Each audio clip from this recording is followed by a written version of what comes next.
Selamat Ibu dan Bapak Guru, kita sudah sampai di penghujung materi pada topik implementasi kurikulum operasional satuan pendidikan untuk tahap awal. Semoga pengalaman belajar Ibu Bapak menghasilkan diskusi dan ide-ide yang seru ya untuk perancangan kurikulum operasional di satuan pendidikannya masing-masing. Enak ya Bu, ternyata belajar bareng. Aku nggak pusing sendirian jadinya. Kalau bingung, langsung diskusi aja di tim. Ternyata, penyusunan kurikulum operasional memang memerlukan banyak pihak yang terlibat, bukan hanya satu orang saja. Kita ulas sedikit yuk, sudah belajar apa saja di topik ini. Pertama, belajar mengenai komponen karakteristik satuan pendidikan. Kedua, mengenai komponen visi, misi, dan tujuan.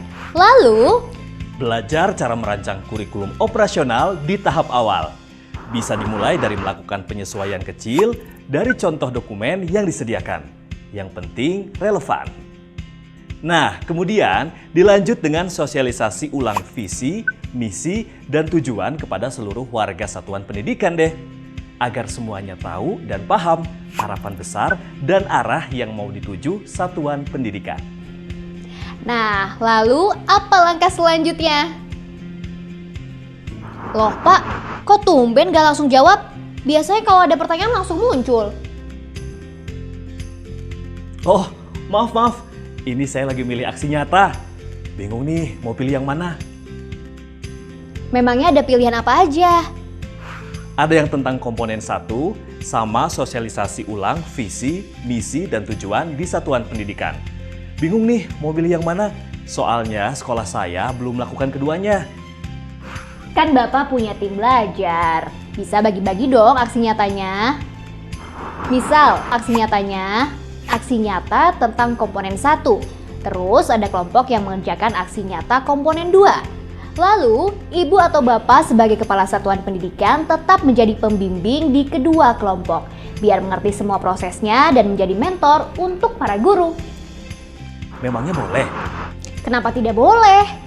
Justru dengan begitu, sambil ngerjain aksi nyata, sambil implementasi kurikulum operasional satuan pendidikan langsung, sambil menyelam minum air. Tapi, mengerjakan aksi nyata dan refleksi tetap dilakukan masing-masing. Karena setiap orang pasti punya sudut pandang yang berbeda-beda ketika mencoba aksi nyata. Bener juga, jadi yang dikumpulkan tetap berbeda-beda ya. Kalau gitu, saya pamit duluan ya. Mau bagi-bagi tugas sama tim saya. Ibu Bapak juga jangan lupa melakukan aksi nyata ya setelah ini. Setelah topik ini, Ibu Bapak juga bisa mempelajari mengenai komponen 3 dan 4 pada topik implementasi kurikulum operasional satuan pendidikan untuk tahap awal bagian kedua. Ibu dan Bapak, kurikulum operasional yang dirancang dengan tepat akan berdampak besar pada perkembangan peserta didik.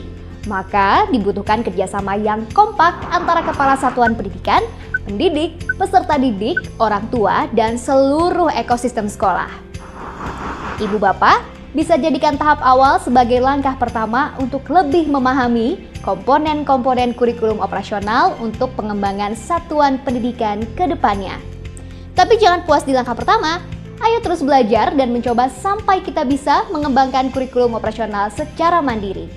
Selamat melangkah maju Ibu dan Bapak Guru hebat, salam dan bahagia.